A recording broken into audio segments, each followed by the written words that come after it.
Tout à fait. Que cherche l'homme comme lieu où habiter?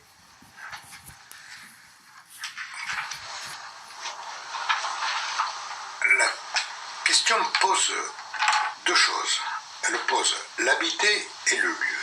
Car effectivement, je crois qu'il vaut mieux dire habiter un lieu qu'habiter le chez-soi, le chez-moi, ou l'espace intérieur de la maison quand celle-ci permet, ou autorise, ou engendre une fermeture de la porte. On n'est pas peut-être chez soi uniquement chez soi. Je pense que le chez-soi s'étend au-delà de la maison proprement dite, comme s'étend la vue à travers les fenêtres. La porte d'entrée est aussi la porte de sortie. Le seuil. Une maison ne se réduit pas, pour moi, ne se réduit pas à un espace intérieur, mais bien à une dialectique, ouvrant le dedans et le dehors, et faisant rentrer le dehors au dedans. Je dirais comme ça poétiquement, pur échange. Pur échange à la fois entre le proche et le lointain, le fini et l'infini, le chez-soi et l'ailleurs. Peut-être pourrons-nous dire aussi entre le voisinage et le sujet qui habite, l'habitant. Et peut-être aussi, allons plus loin, mais disons qu'il n'y a pas de frontière. Ou disons que s'il y a une frontière, elle est poreuse. Alors que nous, actuellement, politiquement, nos frontières sont peureuses. Nous avons peur. Et si l'homme était réduit à sa propre frontière corporelle, physique, mentale, je sais de sortir enfermés qu'ils sont dans le pauvreté, il ne faudrait pas que ce n'est pas seulement une pathologie, je dirais que c'est une difficulté présence difficile, insupportable, soit le paradigme de notre mode d'explication du chez-soi. Donc je dirais, je ne vais pas dire ça, je cite Paul Valéry, il dit, habite et n'habite pas ta maison. C'est-à-dire, tu habites aussi en dehors. Et je faisais cette remarque, que je terminerai la première partie, c'est que plus on est loin, quand je suis aux États-Unis, je ne vais pas aux États-Unis, mais quand j'étais invité au Brésil, quand on me dit au Brésil d'où tu es, je dis de France. Quand en France on me dit d'où tu es, je dis du Languedoc. Quand dans le Languedoc on me dit d'où tu es, je dis de Montpellier. Et quand à Montpellier on me dit tu es, je dis je suis dans mes cabanes, j'ai une cabane sur les étangs. Donc plus on se rapproche, je dirais, de son lieu de chez soi, plus on a tendance à le définir en le rapetissant aux entours immédiats. Mais en fait, peut-être que nous sommes plus des êtres du contour, du détour, que des êtres de l'enfermement. Ça va, ça vous convient comme situation de réponse? Mais est-ce que quand on cherche un lieu, donc on cherche plus qu'un lieu? Oui. On cherche plus qu'un lieu où habiter, on cherche tout un habitat en fait. Oui. On cherche tout un habitat, on cherche pas uniquement un toit sur la tête, on cherche pas un abri. Ah non, surtout pas. Non. Je dirais même, je vais vous faire des phrases, mais c'est pas parce qu'elles sont paradoxales que je ne les pense pas et qu'elles ne sont pas vraies. Peut-être que la maison, c'est quand même pour quelqu'un quelque chose qui permet justement de se désabriter. Peut-être que la maison, c'est le point de ressourcement. Souvent, j'allais dire, la maison est liée 90% du temps à la nuit. On dort chez soi. Mais peut-être que le chez-soi et l'abri du chez-soi permettent de se désabriter à l'extérieur, permettent de tenter des choses. Donc si la maison peut jouer dans le temps, sporadiquement et rituellement, le rôle d'abri, on s'abrite pour pouvoir se désabriter. Pour pouvoir, je dirais, ne plus être rivé au chez-soi, mais être dans le flux de la temporalité, de l'espace, et donc, j'allais dire, le chez-soi garantit plus la possibilité de sortir et de revenir que la possibilité offerte du rester chez soi. Mais regardez, on ne reste chez soi, paradoxalement, que dans deux espaces, la prison et la tombe. On peut sortir parfois des prisons, de la tombe, à part le Christ qui est supposé être parti, Les autres, je ne les ai jamais vus dehors. Donc, ne faisons pas du chez-soi une prison ou une tombe. C'est intéressant parce que ça fait vraiment écho à la situation des migrants à Turin. Parce que à Turin, au village olympique, les migrants cherchaient un lieu où poser les bagages pour pouvoir construire leur avenir dans la cité. Et c'était pas pour s'enfermer, c'est pas un lieu pour s'enfermer et rester chez soi. C'est un lieu pour pouvoir développer leur activité dans la cité. Faire maison, fare case, c'est pour se construire un avenir. C'est pas un lieu d'enfermement. Voilà, ça, c'est très intéressant. C'est bien que ça ait un peu des retombées plus pratiques ou plus réelles. Mais est-ce que ce lieu, il est fait pour y passer du temps, longtemps, ou est-ce que ce lieu, il doit intégrer en fait la dimension nomade de l'homme? Vous parlez du lieu de chez soi. Oui, du chez soi que l'on trouve. Ou est-ce que ce lieu, ça peut...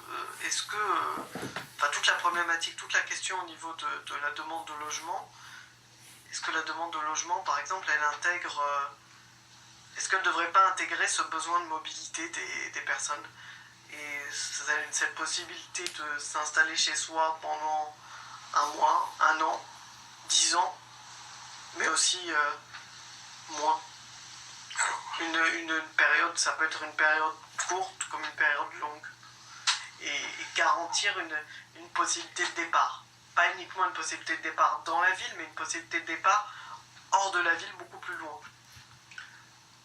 Je vais répondre 2 fois. Une fois moi, le moi est haïssable, mais ce que je pense, hors expérience, c'est que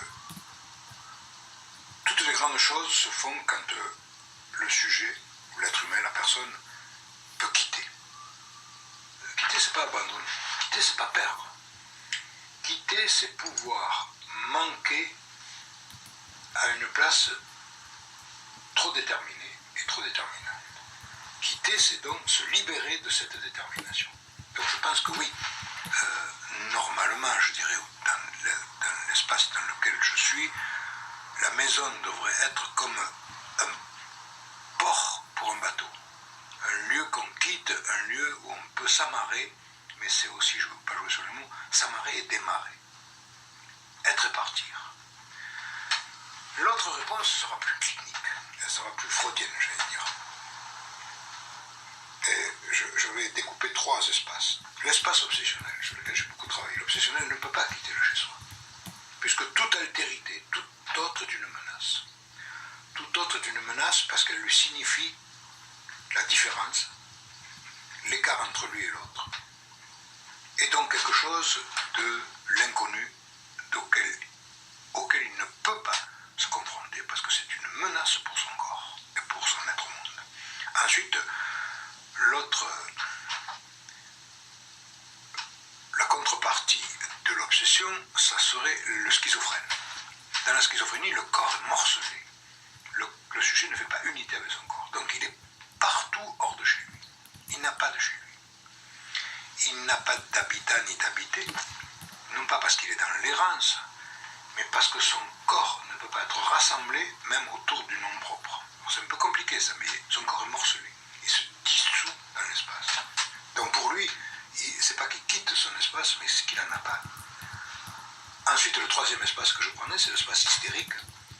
À la fois hystérique, non pas simplement au sens féminin, freudien, parce que Freud est quand même, ne fait pas la différence là, entre l'homme et la femme. L'hystérique, c'est l'espace du faux chez soi. C'est-à-dire, c'est l'espace dans lequel le sujet construit une image au miroir qu'il voudrait que les autres voient de lui. Donc, il construit ou elle construit un espace au miroir avec des colifichets, des facsimilés, disons des emprunts. Des emprunts, alors ça peut être soit à la culture, soit au cinéma, des emprunts extérieurs qui viennent colorer un chez-soi inhabitable. Parce qu'au fond, elle est au fond, elle ou lui, sont au fond dépossédés de l'intime. Alors, je ne sais pas si je réponds, mais vous voyez, la psychanalyse permet. Et puis, il y a aussi le côté vagabond, l'autre côté, temps je dirais, d'une structuration inconsciente, c'est l'errance. Alors l'errance, ça peut être poétique comme Rimbaud, hein, bien sûr. Rimbaud, c'est le voyageur. C'est celui qui n'a nul chez lui. Il habite la page, il habite le texte, c'est tout. Mais il y a aussi ces gens, ces sans-abri, avec qui j'ai beaucoup travaillé. Beaucoup, c'est pas... Oui, j'ai beaucoup travaillé. Et je pense que dans les sans-abri, c'est pas une volonté de ne pas avoir de chez soi, hein, c'est plus compliqué. Mais il y a une impossibilité à leur offrir un espace qui correspondrait ou qui les obligerait à demeurer. Il marche, le sans-abri marche. Alors il marche pour des raisons multiples. Il marche par errance, il marche par incohérence, mais il marche aussi pour... C'est eux qui vont... En hiver, pour ne pas avoir froid. Ils marchent parce que sinon, leur vie est... Ils sont assis et jamais à hauteur d'homme. Ils sont toujours à hauteur des genoux des hommes. Et ça, beaucoup de sans-abri qui sont parfois schizophrènes. Beaucoup de sans-abri m'ont expliqué leur marche, leur errance, et le fait que le monde qu'ils découvrent est toujours à hauteur de genoux. Parce qu'ils sont assis.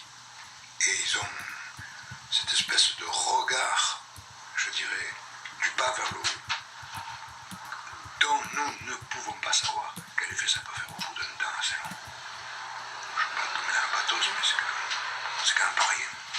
Et c'est pas le regard des cinéastes japonais qui mettent la caméra à hauteur du ventre, j'allais dire, à 1 mètre du sol. Non, c'est pas un regard esthétique, c'est un regard de soumission. Et ne pas pouvoir s'élever, c'est quand même pas rien. C'est quand même terrible, c'est terrifiant. Alors je pense qu'ils souffrent autant de ça que de la faim. Mais est-ce que les sans-abri, est-ce que les migrants, ils sont pas mobiles dans une société qui est devenue installée et dans une société qui était devenue nomade? Et est-ce qu'ils sont pas, au fond, ils sont pas là pour la société qui est devenue installée, le virus que la société voudrait éteindre? Et c'est de cela dont ils souffrent. Et qu'en réalité, ça nous interpelle, la demande de logement telle qu'elle existe. Il y a un terme en droit, bon j'y pense comme... Je ne connais pas. En droit, il y a un terme qui s'appelle la police administrative. Et en fait, la demande de logement, aujourd'hui, est un petit peu... Ça serait intéressant de revenir dessus. La demande de logement, aujourd'hui, c'est une forme de police administrative. C'est une manière de contrôler les gens. Enfin, c'est une forme de prévention contre l'errance, contre le sans-abri. Et même le sans-abri, le migrant, dès lors qu'il va accéder au titre de séjour, on va lui dire, bon, vous n'avez pas de logement, bon, on va vous donner un formulaire, vous allez remplir, vous allez faire la demande de logement. Et on va considérer qu'on a résolu le problème. Vous avez une demande de logement, même si vous allez attendre 5 ans, 10 ans, voilà. Vous êtes installé dans une voie vers la sédentarisation. Est-ce que c'est pas le problème, c'est pas que la demande de logement, elle ne va pas prendre en compte le besoin de la personne, mais elle va prendre en compte le besoin de la société, le besoin de la société qui est de fixer les gens. Bien sûr. Oui, ça je ne pourrais pas en dire plus que vous, parce que tout ce que vous dites m'a l'air non seulement vrai, ce qui serait pas important, mais efficace. C'est-à-dire que c'est un point d'efficacité de l'État d'être à la fois dans le contrôle, mais un contrôle qu'elle organise selon son mode de régulation de l'espace. C'est quand même un double contrôle. Elle contrôle le sujet et elle contrôle la place ou l'endroit où est le sujet. Ce qui est quand même... c'est-à-dire que ça ne laisse pas beaucoup d'initiative à la personne humaine. Ça laisse la liberté de penser. C'est tout. C'est tout. C'est peut-être pas mal, mais... C'est-à-dire, je veux savoir... C'est le GPS de contrôle. Je veux savoir qui vous êtes et où vous êtes. Et ce qui est terrible, c'est que le qui vous êtes et où vous êtes n'ont là qu'une valeur policière. J'allais dire, c'est pas qui vous êtes, on pourrait dire qu'est-ce que vous aimez comme film, qu'est-ce que vous aimez comme livre, qu'est-ce que vous aimez comme culture, c'est pas ça. Hein? C'est pas aussi qu'est-ce que vous aimez comme lieu, où est-ce que vous aimeriez habiter, est-ce que vous êtes plutôt du côté de la campagne, de la mer, de l'eau. C'est des questions qui sont toutes fermées.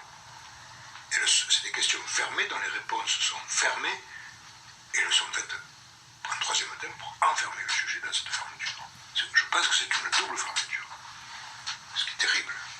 Mais bon, mais le politique, j'allais dire qu'on ne lui apprend rien en termes de répression. Il est quand même bien fait. C'est nom, prénom, âge. Oui, c'est ça. Bon, le seul moment où vous voulez habiter, une liste de villes et une liste de quartiers, et voilà, mais combien vous avez d'enfants, ce genre de choses. C'est terrible. Et comment on pourrait rendre plus poétique en fait la demande de logement, plus poétique et plus humaine aussi cette demande de logement, comment on pourrait la rendre? Il y a, je ne connais pas les quelques manières que j'ai pu forcément expérimenter, puisque l'expérimentation que j'ai pu faire avec ce qu'on appelait CUH, conception et usage de l'habitat à l'époque d'une réflexion sur le HLM, sur le logement social, c'est peut-être d'abord de réunir les gens ensemble. De dire quand on habite, on habite avec d'autres dans un espace, même si le soir on ferme sa porte. L'appartement est toujours contigu et en continuité avec d'autres appartements, avec d'autres modes et d'autres personnes. Peut-être qu'avant de déterminer un logement, il faudrait pas déterminer, mais prendre en compte le souci singulier et le souci collectif.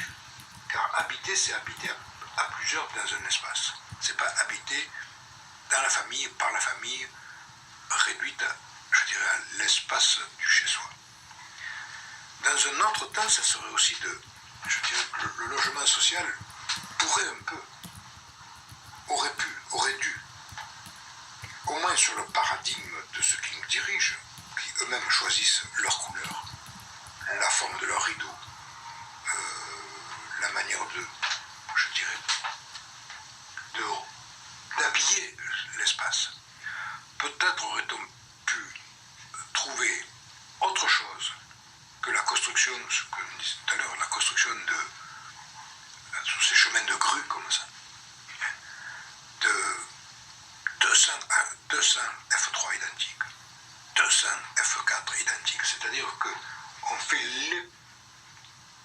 le ministère fait l'hypothèse que tous ces gens se ressemblent. Ils sont tous fabriqués sur le même moule. Or, tout le monde sait bien que si nous sommes humains, c'est que ce qui ressemble le plus à nous, ce sont nos différences qui se ressemblent, et non pas nos identités. Nous ressemblons du côté du différent et pas du même. Nous ne sommes pas les mêmes. Et peut-être qu'habiter, c'est pas pareil pour un Turc, un Malien. Peut-être que leur couleur, leur mode leur balcon, leur disposition de pièces ne sont pas forcément pour tous identiques.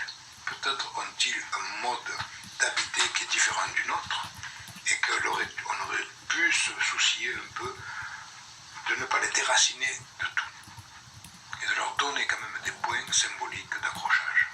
Non pas pour qu'ils restent chez eux ou qu'ils restent comme eux, mais qu'ils aient des points, je dirais, sur lesquels leur culture n'est pas réduite à ce que disait d'une manière plus que honteuse, je crois que c'est la phrase la plus honteuse de Sarkozy, l'homme noir n'est pas rentré dans l'histoire.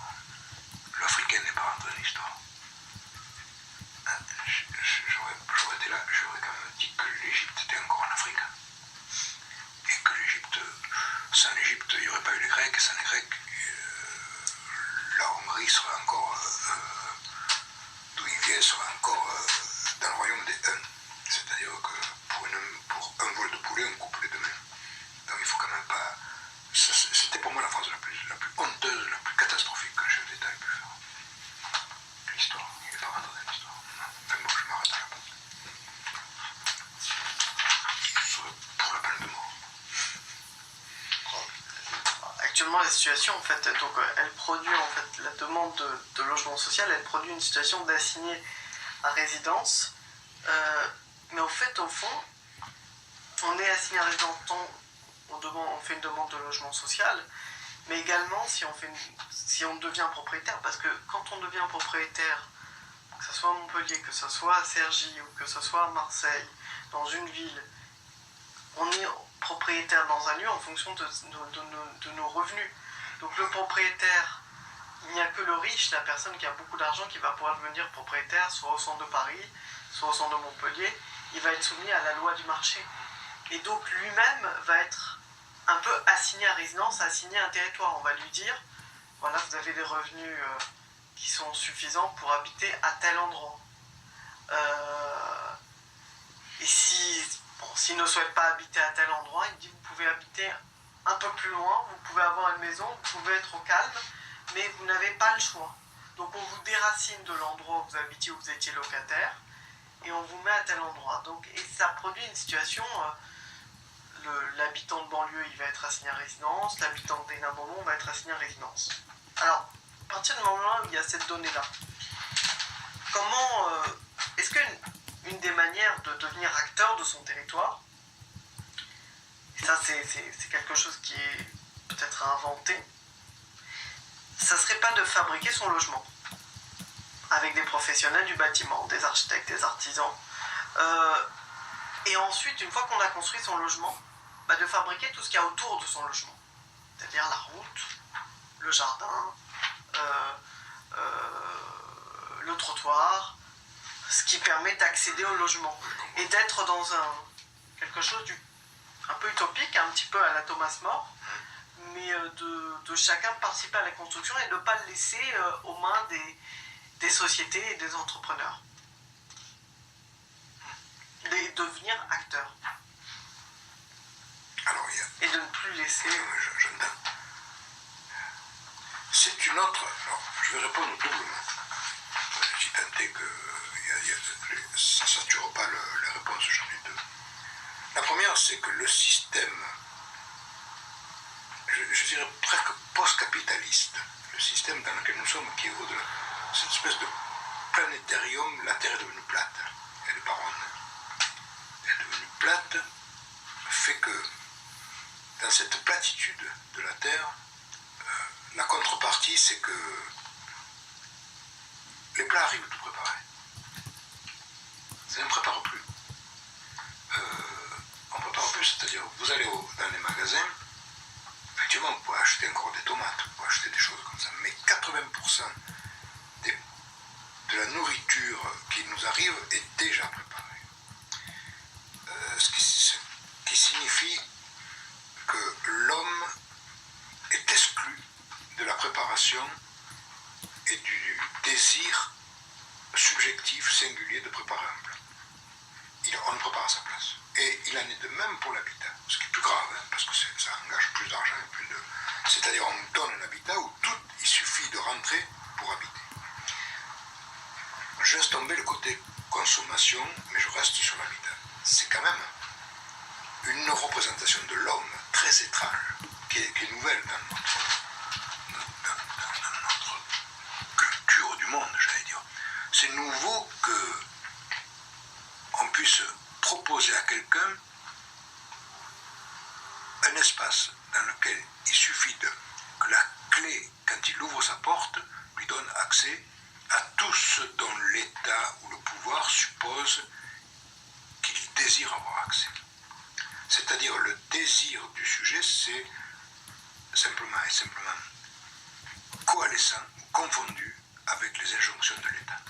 L'État désire à votre place, mais ce que je dis est faux, parce que l'État ne désire pas, puisque désirer, c'est bien faire prévaloir son manque. Or, le sujet, comme l'État, ne manque de rien. Il a tout. Il a tout. Ça ne veut pas dire que tout ce qu'il a est bien pour lui, mais c'est pas le problème. Le problème, c'est donc, je vais le redire d'une manière plus définitive, c'est la conception que se fait l'État démocratique actuel, et donc capitaliste aussi, de qu'est-ce qu'un sujet, qu'est-ce qu'un homme, qu'est-ce qu'un habitant, qu'est-ce qu'un être humain. Tout ça est lié, et derrière, l'être humain est devenu un acheteur, un usager. Et on lui offre la même chose comme une voiture où il y a tout.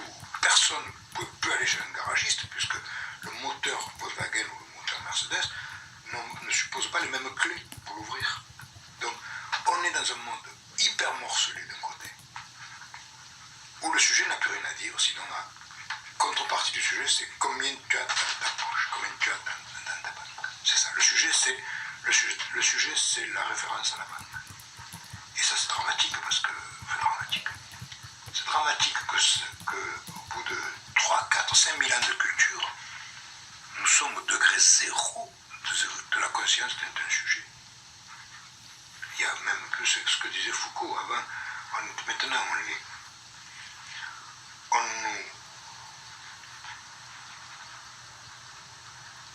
avant, le roi nous laissait vivre et nous faisait mourir. Maintenant, dans la vie actuelle, on nous fait vivre et on nous laisse mourir. C'est une inversion de Foucault, c'est une inversion, un jeu de mots qui est très intéressant. Et je pense que le sujet, c'est celui-là. Alors, je ne sais pas si je ne peux pas répondre au-delà de manière factuelle, je n'ai pas d'argument, mais je sens bien qu'il y a derrière quelque chose de beaucoup plus pernicieux. C'est qu'est-ce que l'homme? Qu'est-ce qu'un sujet humain?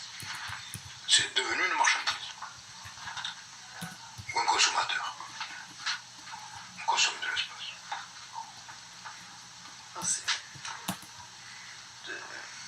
Mais est-ce que justement, en fait, je rebondis en fait, on parlait d'altérité tout à l'heure, est-ce que le fait de construire, d'imaginer en fait que chacun construit sa maison et que ensuite on construise, on parlait aussi de Lisbonne, l'exemple de Lisbonne avec le métal qui soutient les maisons entre elles. Est-ce que ce métal qui soutient entre les maisons entre elles, est-ce que l'altérité c'est pas ça? Est-ce que justement l'altérité c'est pas permettre aux hommes d'abord de construire leur maison, leur habitation, puis après d'aller aider l'autre juste à côté, de se confronter à l'autre et de construire, et c'est comme ça qu'on construit son rapport de voisinage. Et c'est comme ça qu'on va construire la ville, parce qu'on va se créer automatiquement des besoins. Et c'est l'altérité, c'est ça. Oui. C'est la confrontation. Oui, alors, la confrontation à l'autre. Mais on voit bien que là, c'est à la fois ça, ce que je disais tout à l'heure, c'est qu'il n'y a plus d'altérité, puisque tout sujet est supposé identique à un autre. Donc, ce qui est valable pour le F4 sera reproduit identique, mais c'est qu'on met tout en même temps. C'est-à-dire qu'on crée... la rue ne marche plus. La rue n'est plus un espace dans lequel on circule, on marche. On pourrait même dire que dans des villages, suivez un village, aucune maison dans une rue ne se ressemble. Et pourtant ça marche. Elles s'appuient l'une sur l'autre. Si vous en enlevez une au milieu, ça fait un trou et les deux d'à côté tombent. Et si les deux d'à côté tombent, les deux d'à côté tombent. C'est-à-dire qu'on est dans un jeu de domino qui fait que physiquement, mentalement, esthétiquement et urbanistiquement, chaque maison est un point d'appui pour l'autre maison. C'est-à-dire chaque maison s'offre à l'autre qui elle-même s'offre à l'autre, indéfiniment. Jusqu'à la dernière, mais la dernière, c'est jamais la dernière. Elle est toujours en attente, il y a toujours un espace entre la dernière et celle qui va venir. Il y a toujours, donc, dans l'altérité, une place pour celui qui vient. Cette place pour celui qui vient, maintenant, elle est confisquée d'une manière, par les pouvoirs publics, dont j'ai montré quelque chose avec vous tout à l'heure, mais y compris dans la venue des étrangers. Il n'y a plus de place des étrangers, simplement faisons cette boutade. Il y a trop d'étrangers, virgule, sur Terre. Bon, cette boutade vaut ce qu'elle vaut, mais elle rend bien compte que si c'est ça, là, au fond, si on développe bien, il y a trop d'étrangers sur Terre, ça veut dire que nous sommes en trop. Je ne sais pas si je me fais comprendre. Nous sommes en trop. Mais c'est bien ce qui se passe. Au fond, avec le nucléaire, avec tout ce qu'il y a, je dirais, avec le réchauffement, toutes ces machines qui sont, je dirais, dramatiquement vraies, c'est bien. Je ne reviens pas au texte public, je ne crois pas au texte comme prémonition. Mais peut-être que l'homme va arriver à se supprimer parce qu'il va lui-même se prendre il va être étranger à lui-même. Il va se prendre pour son étrange étrangeté. Et en faisant que la Terre ne nous supportera plus, lui-même va disparaître. Mais Valérie aussi, je reviens à Valérie qui disait on sait bien que les civilisations sont mortelles. Sauf que nous, comme il n'y aura plus de civilisation, puisqu'il n'y aura que des. On sera unifié par un système qu'on peut appeler un système financier, capitaliste, enfin, tout ce qui s'ensuit, sans être péjoratif, mais en décrivant simplement les faits. Et l'homme va se supprimer, parce que peut-être qu'il en a assez de lui-même. Et ce qui est terrible. Voilà pourquoi je dirais se battre pour des choses aussi minimales que le rapport à l'autre, le chez-soi, extensible, la marche, tout ça.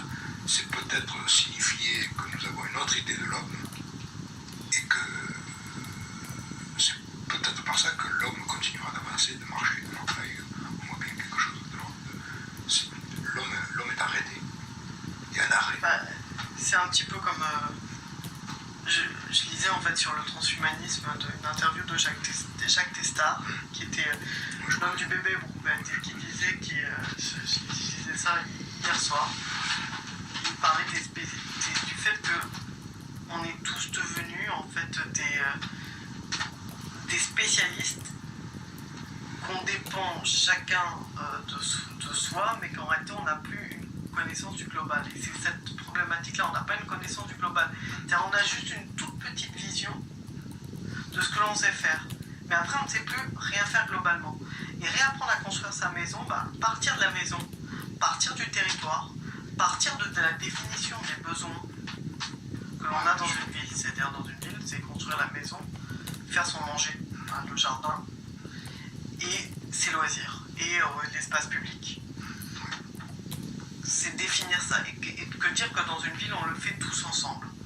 Et c'est là où on n'est plus étranger à la ville, en fait. Et c'est de partir de cette idée-là. Mais là, justement, à partir des logements qui existent, même je vais donner un exemple, des pavillons qui ont été construits par un promoteur immobilier, tout a été construit par les ouvriers du promoteur, un immeuble a été construit, rien n'a été décidé par le propriétaire ou le locataire. Est-ce qu'à partir de ces éléments-là, est-ce qu'il n'est pas temps de décider de s'approprier ces immeubles-là, puisqu'ils existent, et de les transformer. Et de les transformer, c'est-à-dire de transformer la vie qu'on a à l'intérieur de ces immeubles, de transformer la vie qu'on a à l'intérieur de ces pavillons, parce qu'au fond, ils sont contigus l'un à l'autre, quand on a des pavillons qui se ressemblent tous, et qu'on ne reste pas à l'intérieur, mais qu'au contraire, on se fait un petit jardin commun, ensemble, pour le potager. Dès qu'on a un problème au niveau de la maison, on le répare. Est-ce que, au fond, la critique, elle peut concerner, parce que la ville ancienne, elle s'est aussi construite, le Seigneur a construit la ville, il y a toujours eu ce problème-là, je pense que... Est-ce qu'on doit détruire les grands ensembles, ou est-ce qu'on doit détruire les villes nouvelles, ou au contraire, est-ce qu'on doit partir de ce qui a déjà été fait pour réinventer la ville?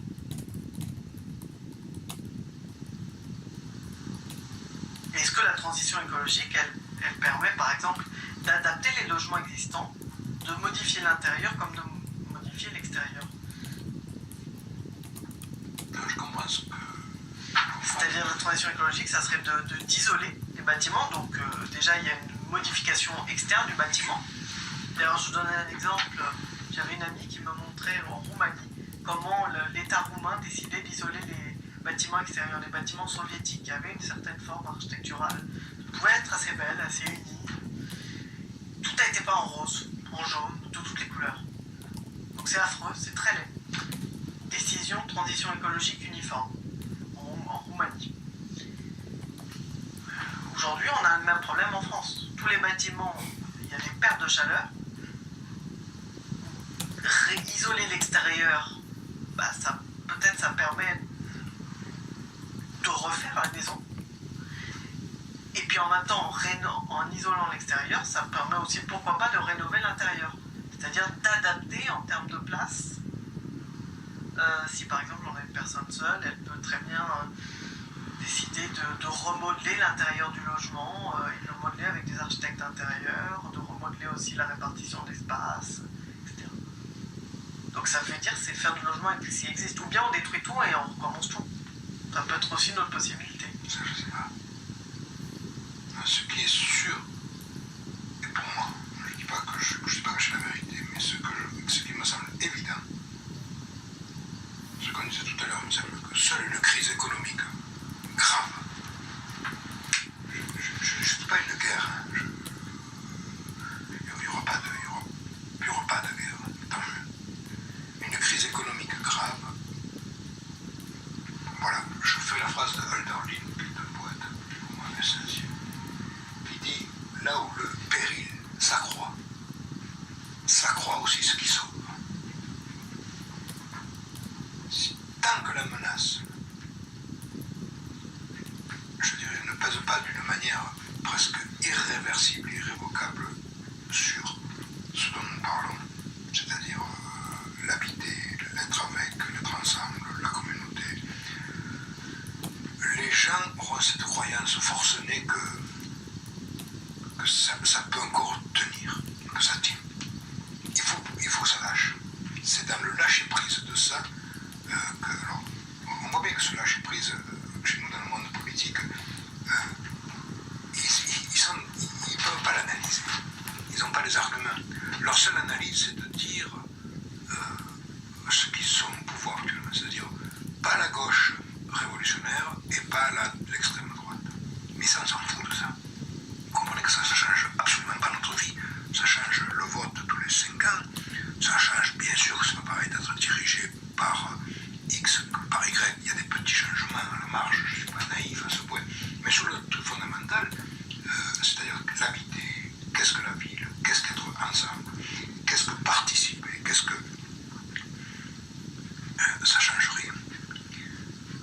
On sait bien que, par exemple, toute usine fonctionne sur co-appartenance de tous les ouvriers qui font un qui visse, un qui cloue, un qui... Bon, peu importe ce dont on parlait tout à l'heure. Le système capitaliste a bien compris que le travail se fait à plusieurs en commun. Mais ça s'arrête dès l'espace de la production, hors de la liberté. Qu'est-ce qui fait que l'ouvrier, mais je ne pense pas que l'ouvrier, qu'une grande partie des gens ne continuent pas d'une manière différente leur vivre en commun. Non, leur vivre en commun, c'est simplement je t'invite le soir à un barbecue. Tu apportes le vin, je fournis les brochettes. Ça s'arrête pratiquement là. Moi, je n'ai pas connu ça. Hein. Je suis né 18 ans après la guerre. Mes grands-parents étaient paysans. Mais je peux vous assurer que quand il y avait la grêle, par exemple, dans une partie du village, tous les paysans, le lendemain, allaient aider à ramasser. Enfin, je veux dire que tout le monde était uni parce que chacun était dans l'autre, qu'il y avait une part de soi dans l'autre. Alors que maintenant, on prélève, c'est le contraire, on prélève sa part de l'autre pour la mener vers soi. On est dans un monde radicalement différent, mais radicalement différent.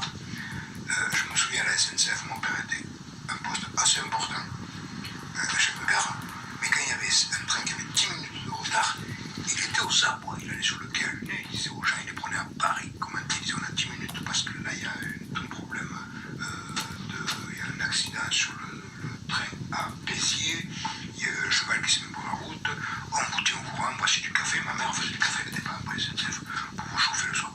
Il y avait un souci, voilà, il y avait un souci parce qu'il était partie prenante de toute la chaîne. Alors que maintenant, le chef de gare, il est chef de gare. Et il a du retard, il dit, c'est pas moi. Vous téléphonez à la gare, on me dit, moi je suis chef de gare. Ça,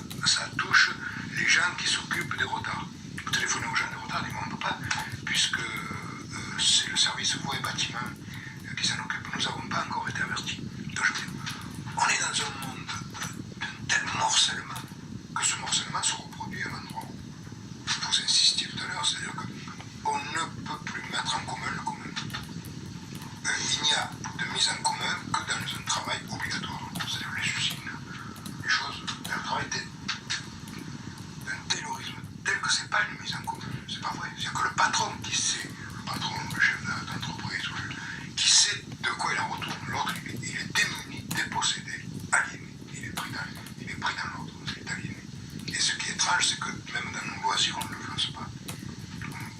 Ça me paraît pas irrévocable. Mais dans le monde dans lequel on est, si ça continue comme ça, c'est irréversible. Seule la catastrophe, ce que je disais de Darling, seule la catastrophe, le risque, il se voit dans les métiers et il se voit aussi dans les logements. C'est-à-dire que, compte tenu du fait que chacun a sa part de petit logement, que ce soit une maison, que ce soit un appartement, même si la personne est en difficulté, elle va se replier sur elle-même.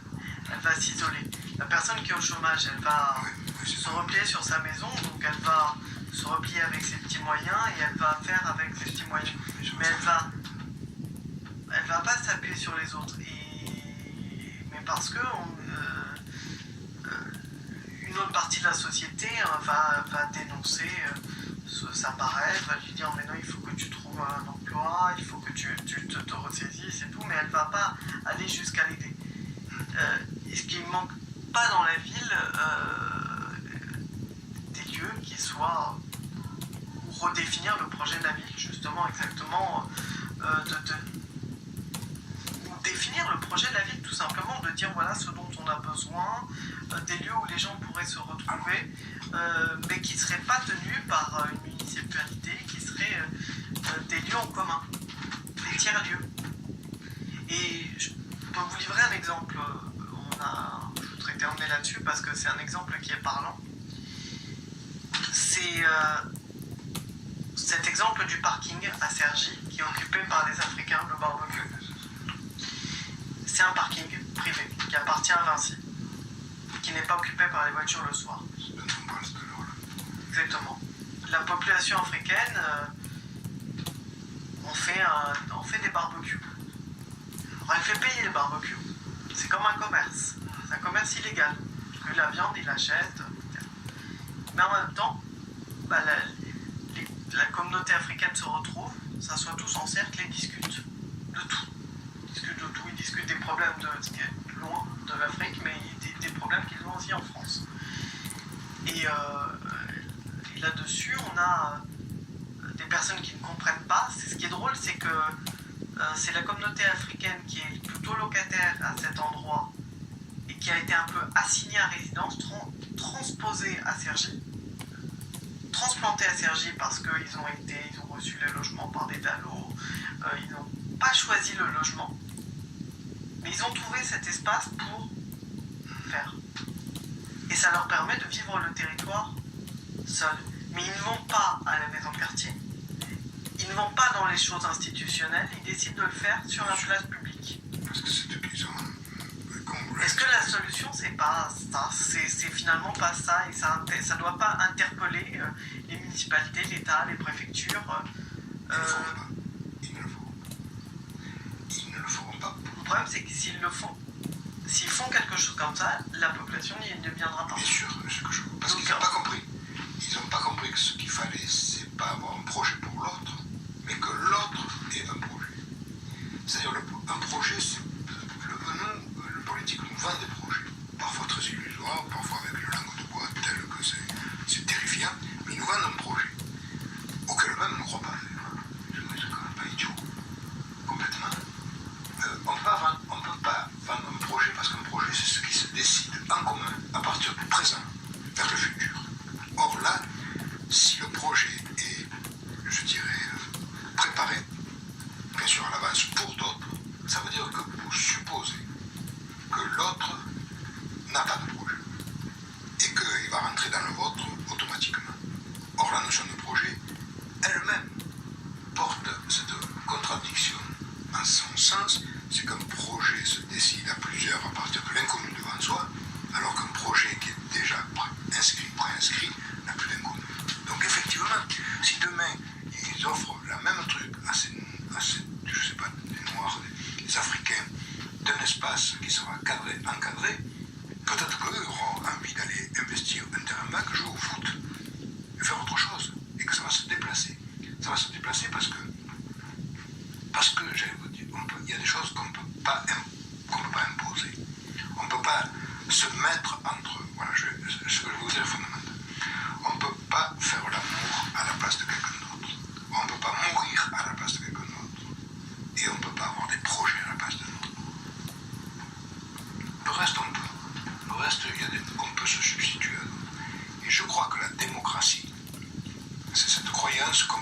faire semblant, mais qu'on peut faire quelque chose pour l'autre sans l'autre. Voilà. Non, on ne peut pas faire quelque chose pour l'autre sans l'autre. Si on peut faire quelque chose, c'est d'abord écouter, entendre, percevoir le murmure ou le bruit de fond de l'autre. Et faire avec. Okay. Mais pas faire avant. Mais c'est partout comme ça. Je veux dire, on voit bien aussi qu'il y a des projets. Je veux dire, notre monde, je ne veux pas être plus réel parce que c'est pas mon but. Mais on voit bien que les mères porteuses, ça va être pour moi, c'est quelque chose de catastrophique. J'entends bien que c'est un progrès médical, je suis quand même pas idiot. Mais là aussi, c'est vrai. On va faire porter un projet qu'on ne peut pas accomplir par un autre. On va demander à quelqu'un d'être une mère sans être une mère. Non, mais attendez, mais c'est quand même terrible. On va dire, tu seras la mère, mais tu ne seras pas la mère. Au moment où il va naître, tu vas.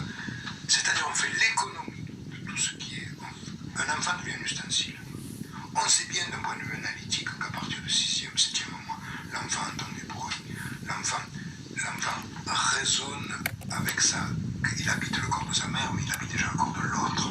Il entend les rires, les éclats, la langue.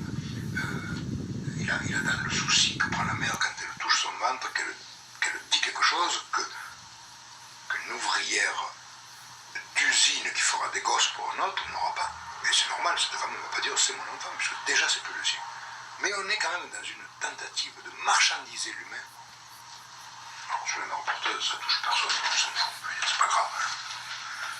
Sachant aussi que chaque fois que je fais une conférence, je dis que quand j'ai parlé un quart d'heure, il y a quand même 15 ou 20 gosses en Afrique qui meurent de faim.